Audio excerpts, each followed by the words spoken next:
दोस्तों नमस्कार, मैं अनुराग तिवारी। आप देख रहे हैं करेक्ट इंडिया न्यूज़। दोस्तों, भारत सरकार की तरफ से एक पत्र निकाला जाता है जिसमें 25 जून को उन्होंने संविधान हत्या दिवस का नाम दिया है। उनका कहना है कि अब प्रत्येक वर्ष 25 जून को संविधान हत्या दिवस के नाम से मनाया जाएगा।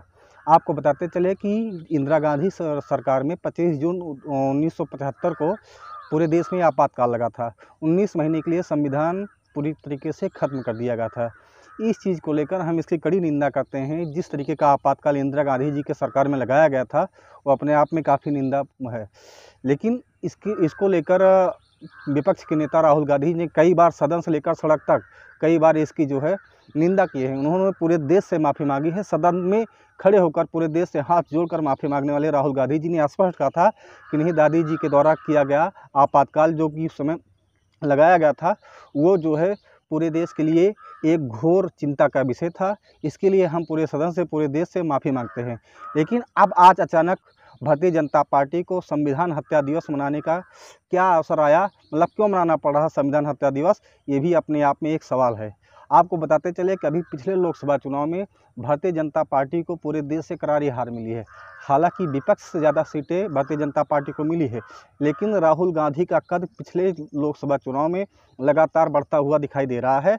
आपको बताते चले कि जब पिछले 2019 के लोकसभा चुनाव में राहुल गांधी जी को मात्र 50 सीटों से कम सीटें मिली थी, लेकिन इस 2024 के चुनाव में लगातार राहुल गांधी को पिछले चुनाव से ज़्यादा कहीं दुगना सीटें मिली है। इस चीज़ को देखकर भारतीय जनता पार्टी में काफ़ी ज़्यादा उहापोह की स्थिति बनी हुई है। आपको एक चीज़ ये भी पता होगा कि आज के मौके पर राहुल गांधी का स्तर या कद काफ़ी ऊंचा हो गया है या काफ़ी ज़्यादा बड़ा है। आज राहुल गांधी का कद 100 सांसदों वाली कांग्रेस पार्टी बन गई है। इंडिया गठबंधन की बात करें तो पूरे देश में 240 सीटें कांग्रेस पार्टी या इंडिया गठबंधन की है। हम इस चीज़ को लेकर ये बताना चाहते हैं कि पूरे देश में राहुल गांधी का कद या कांग्रेस पार्टी का कद तो बढ़ ही रहा है, लेकिन आज संविधान हत्या दिवस मनाने का कारण क्या है। तो उसी पे लेकर संविधान हत्या दिवस पे पक्ष और विपक्ष के बीच लगातार घमासान मचा हुआ है।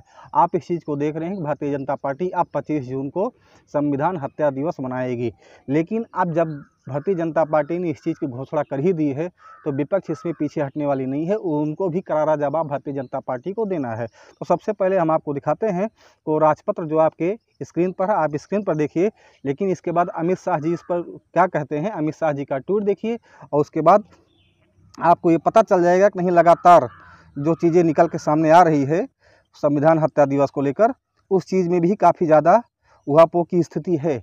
क्योंकि आज भारतीय जनता पार्टी को संविधान हत्या दिवस मनाने का प्रमुख कारण यही है, किसी तरीके से कांग्रेस को कमज़ोर करना है और आपातकाल को लेकर कांग्रेस की स्थितियों को ये दिखाना है कि हिंदुओं में कांग्रेस पार्टी की कोई स्थिति नहीं है।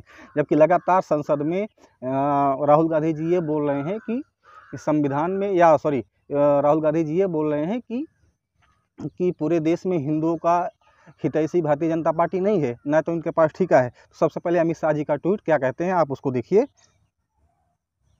अमित शाह जी लिखते हैं कि आपकी स्क्रीन पर अमित शाह जी लिखते हैं 25 जून 1975 को तत्कालीन प्रधानमंत्री इंदिरा गांधी ने अपनी तानाशाही मानसिकता को दर्शाते हुए देश में आपातकाल लगाकर भारतीय लोकतंत्र की आत्मा का गला घोंट दिया था।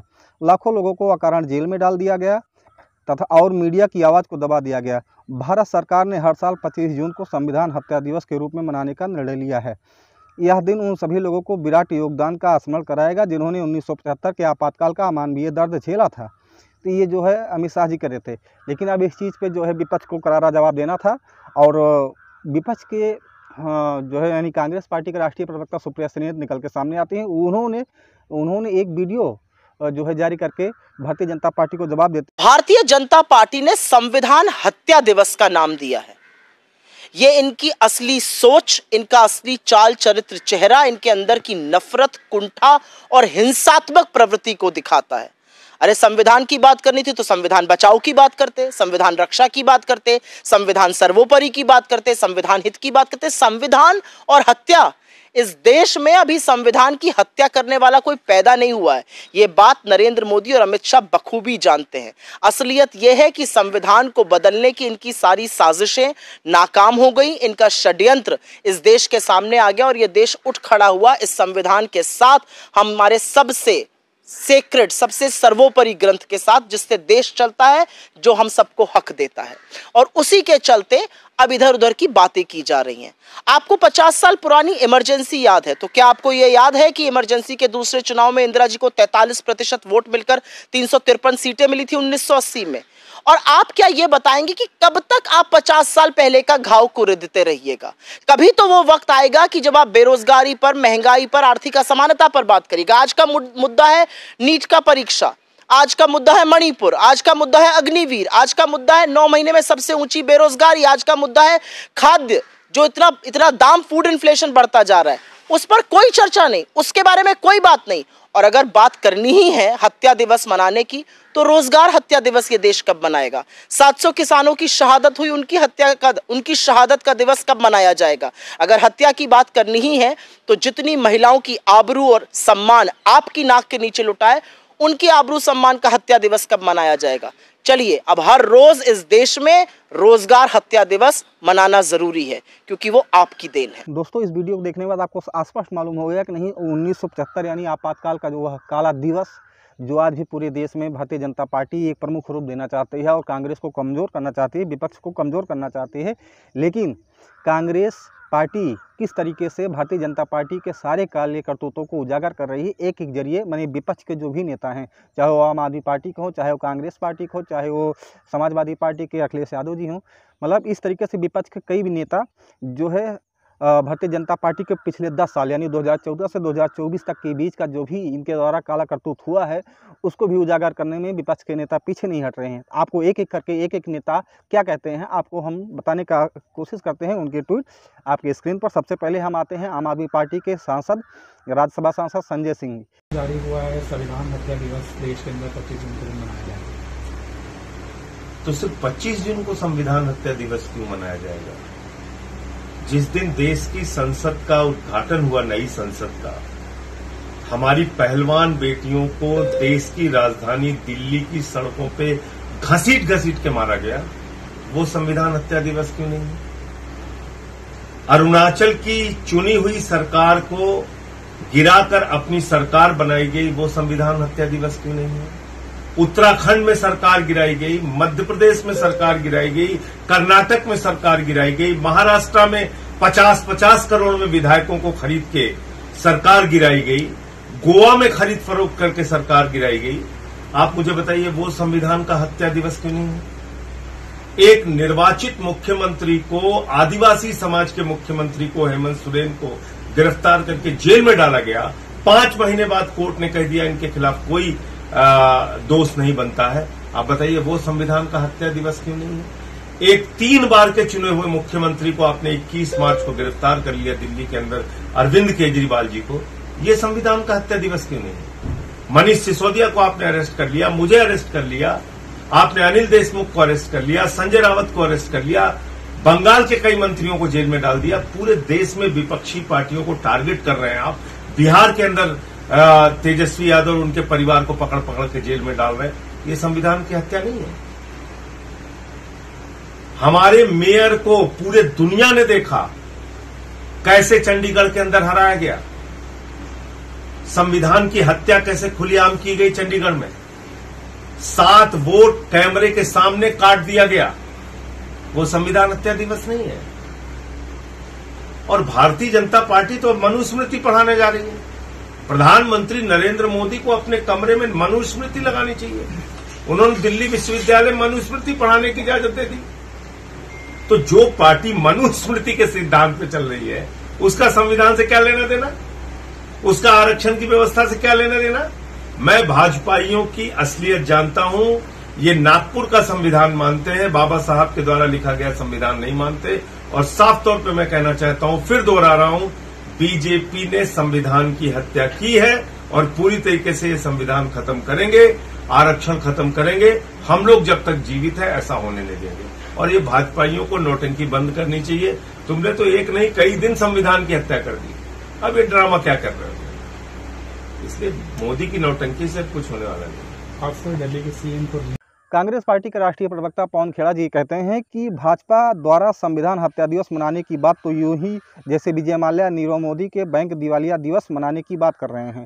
तो उनका वीडियो देखिए, पवन खेड़ा जी क्या कह रहे हैं आपके स्क्रीन। क्यों पिछले महीने की 4 तारीख को एक ऐसा 440 वोल्ट का करंट लगा, झटका लगा कि 400 पार का सपना देखने वाले 240 पर सिमट गए और संविधान को बदलने का उनका सपना चूर चूर हो गया, उनका घमंड चूर चूर हो गया, उनका अहंकार चूर चूर हो गया। लेकिन अब जब उनके सपने में संविधान आना शुरू हुआ, जब जय संविधान के नारों से हमारा संसद इस बार गूंज उठा, अब संविधान हत्या दिवस की बात हो रही है।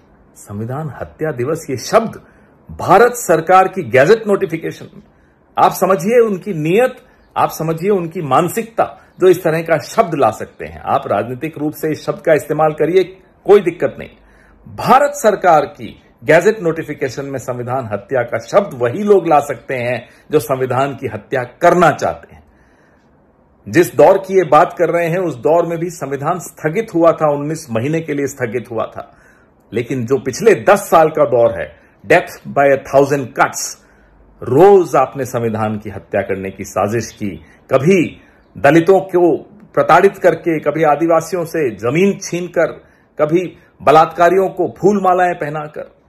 यह होता है संविधान की हत्या करना। कभी अपने विरोधी दल के खाते सील करके, विपक्ष के नेताओं को जेल डालकर, असम पुलिस को बुला बुला के लोगों को अरेस्ट करवाकर, विपक्ष के वरिष्ठ नेता को आप उसकी सांसदी छीनकर, उनका घर छीनकर, यह होता है संविधान की हत्या करना। लोगों की पार्टियों को तोड़ देते हो, खरीद फरोख्त करते हो विधायकों की, और आप संविधान हत्या दिवस मनाओगे। यह तो वो हुआ कि विजय माल्या और नीरव मोदी बैंक दिवालिया दिवस मनाएंगे। इसलिए अब आप समझ लीजिए कि सरकारें नाटक नौटंकी से नहीं चलती। नाटक नौटंकी से तो अब राजनीति भी नहीं चल सकती। लोग जागरूक हैं। नाटक नौटंकी बंद कीजिए, पेपर लीक रोकिए, नौकरियों की व्यवस्था करिए, आटे दाल के दामों पर काबू करिए, सरकार चलाने की कुछ शिक्षा लीजिए और काम कीजिए। नाटक नहीं चलेगा। जय संविधान, जय बाबा साहब अंबेडकर। दोस्तों, इस समय आप जान रहे हैं कि बिहार के आरजेडी के नेता मनोज झा, जो कि सांसद हैं, राज्यसभा सांसद है, उनका क्या वक्तव्य, वो कह रहे हैं कि क्यों न 30 जनवरी को जो महात्मा गांधी की हत्या हुई थी उसको गांधी हत्या दिवस भी मनाया जाना चाहिए। उनका वक्तव्य है, उनका भी देखिए आपकी स्क्रीन पर, किस तरीके से विपक्षी नेता एक एक करके इस संविधान हत्या दिवस को जो है काला बताते हुए वो कह रहे हैं किस तरीके से संविधान को खुद भारतीय जनता पार्टी खत्म करना चाहते हैं। आरजेडी के सांसद मनोज झा आपके स्क्रीन पर। देखिए कौन बोल रहे हैं ये, अभी मैंने देखा गृह मंत्री जी का, कैसे बोल पा रहे हैं भाई? आप लोगों ने तो खुद ही संविधान को तहस नहस करके रख दिया, उसके मर्म को आहत करके रख दिया। चुने हुए प्रतिनिधियों को जेल में रखे, ह्यूमन राइट एक्टिविस्ट जेल में है, फादर स्टैन स्वामी दुनिया से चले गए। आपने तो ईडी, आईटी, सीबीआई के माध्यम से संविधान के पन्नों को तार तार कर दिया। मैं हत्या फिर भी नहीं बोलूंगा, क्योंकि इस तरह के शब्द आपके वैचारिक रुझान के हैं। मैं तो आपसे आग्रह करूंगा, शहीद दिवस 30 जनवरी हमारे बापू की हत्या हुई थी, उसको कहिए गांधी हत्या दिवस, और जिस व्यक्ति ने किया था उसके वैचारिक सांगठनिक रुझान को सामने लाइए, स्वीकार करिए। कर पाएंगे? ये भी याद रखिएगा, इमरजेंसी के दौरान माफी मांगने वाले कौन कौन लोग थे? सब आप ही के संगठन के थे या नागपुर वाले संगठन के थे। वो चिट्ठियां पब्लिक डोमेन में है, तो दोहरा चरित्र नहीं होना चाहिए। संविधान ने आपको एक झटका दिया है इस मैंडेट में, उस झटके से उबरने के लिए बेहतर चीजें तलाश करिए। अगर आप इसे कहते संविधान संकल्प दिवस तो अच्छा लगता है, लेकिन मैं क्या करूं, आपके दिमाग में तो विभीषिका, हत्या ऐसे ही शब्द रहते हैं। ये आपकी पेट शब्दावली है। इस शब्दावली से मुक्ति पाइए, संविधान को पढ़िए और गढ़िए वैसा समाज जो आप में है नहीं संभवतः। आज हिंदू, जैसा राहुल गांधी जी ने सदन में कहा था, पूरे हिंदुओं का ठेकेदार भारतीय जनता पार्टी नहीं है या आरएसएस नहीं है, तो इस चीज़ को आज भी नकारा नहीं जा सकता है, क्योंकि ये विधानसभा उपचुनाव या पिछला लोकसभा चुनाव ने ये सच साबित कर दिया है कि हिंदू अब जो है भारतीय जनता पार्टी के खेमे में नहीं है। हम इस चीज़ों पर ध्यान न देते हुए सिर्फ ये कहना चाहते हैं कि भारत के विकास में सबसे बड़ी चीज़ ये है कि आप इन सब चीज़ों से ऊपर उठकर भारत के विकास पर अग्रसर होइए। हिंदू मुस्लिम भारत पाकिस्तान मंदिर मस्जिद करने से भारत का विकास या उत्थान नहीं हो सकता। इसी चीज़ों के साथ जय हिंद, जय भारत, नमस्कार।